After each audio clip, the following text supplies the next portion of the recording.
5000 વર્ષ જૂનું મંદિર એટલે કે જંડ હનુમાન અને હા પાવાગઢથી 35 કિલોમીટરની દૂરી ઉપર જાંબુઘોડામાં આવેલું જંડ હનુમાન દાદાનું મંદિર। અને બીજી અગત્યની વાત તો એ છે કે અહીંયા જે પણ મૂર્તિ છે એ કુદરતી મૂર્તિ છે, ખાલી શણગાર કર્યો છે, બનાવવામાં નથી આવી।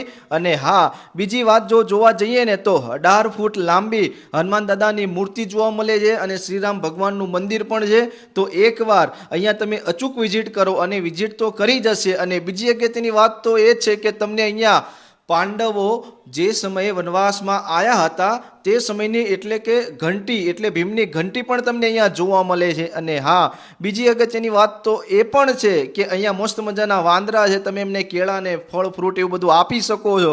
બાકી અહીંયા દ્રૌપદીને તરસ લાગી હતી અને અર્જુને એક બાણ મારીને જે પાણી કાઢ્યું હતું અત્યારે કૂવા જેવું છે એ પણ અહીંયા તમને જોવા મળશે। તો એકવાર તમે જાંબુઘોડા એટલે કે જંડ હનુમાન દાદાના મંદિરે અચૂક વિઝિટ કરો અને તમે પણ ગયા છો કે નહીં એ પણ અચૂક કોમેન્ટ કરો।